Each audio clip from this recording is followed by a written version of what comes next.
Welcome to அபீஸ் food book. இன்னைக்கு ஒரு டிராப் கூட ஆயில் இல்லாமல் ஒரு வருஷத்துக்கு ஸ்டோர் பண்ணுற மாதிரி இனிப்பு மாங்காய் தொக்கு எப்படி செய்யறதுன்னு பார்ப்போம். புளிப்பு இல்லாத மாங்காயில் செஞ்சால் இந்த தொக்கு ரொம்ப நல்லாயிருக்கும். நான் 1 கிலோ ஒட்டு மாங்காய் எடுத்து தோலை சீவிட்டு பெரிய கண் உள்ள ஸ்டீல் துருவியில் துருவி எடுத்துக்கிட்டேன். மெஷரிங் கப்லேயோ ஏதாவது கிண்ணத்துலேயோ மாங்காய் துருவலை அளந்து எடுத்துக்கோங்க. அப்போ தான் மற்ற பொருள்களையும் அளந்து சேர்க்க முடியும். கலந்த மாங்காய் துருவலை ஒரு அகலமான பாத்திரத்தில் சேர்த்து 1 டீஸ்பூன் மஞ்சத்தூள், 1½ டேபிள் ஸ்பூன் கல்லுப்பு, 1 கப் மாங்காய் துருவலுக்கு 1/2 கப் சர்க்கரை அல்லது நாட்டு சர்க்கரை, அதுதான் அளவு. நான் 3 கப்புக்கும் 1½ கப் சர்க்கரை சேர்த்து நல்லா கலந்துட்டு மூடி 2 மணி நேரம் ஊற விட்டுக்கோங்க.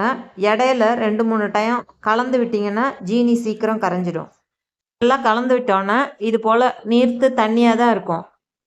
இந்த ப்ராசஸை காலை நேரத்தில் வெயில் வரத்துக்கு முன்னாடி செஞ்சு வச்சுருந்து 2 ஹவர்ஸ் ஊறினதுக்கு அப்புறம் எடுத்து வெயிலில் காய வைக்கிற மாதிரி பார்த்துக்கோங்க. 2 ஹவர்ஸ்க்கு மேலே ஊறிச்சுன்னா நுரைச்சி புளிச்சு போயிடும். 2 மணி நேரம் கழித்து எடுத்து பார்த்திங்கன்னா இது போல் ஜீனி ஃபுல்லாக கரைஞ்சி லைட்டாக கலர் சேஞ்ச் ஆகிருக்கும். தாம்பாளத்தில் 1/2 இன்ச் கனத்துக்கு ஊற்றி நல்ல வெயிலில் சாயங்காலம் வரைக்கும் காய வச்சுக்கோங்க. சாயங்காலம் எடுத்து பார்த்திங்கன்னா இது போல் ஓரளவு தண்ணி வற்றி காஞ்சிருக்கும். எல்லாத்தையும் ஒன்றா சேர்த்து நல்லா கலந்துட்டு மூடி நைட் ஃபுல்லாக ஊற விட்டுக்கோங்க.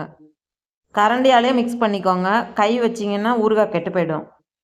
மறுநாள் காலையில் இது போல் பிளேட்டில் ஸ்ப்ரெட் பண்ணி வச்சு சாயங்காலம் வரைக்கும் காய வச்சு எடுத்து எல்லா மாங்காயும் ஒரே பிளேட்லேயே சேர்த்து நல்லா கலந்துட்டு 1½ டீஸ்பூன் தனி மிளகாத்தூள், 1/4 டீஸ்பூன் பெருங்காயப்பொடி, 1/2 டீஸ்பூன் வறுத்த வெந்தயப்பொடி.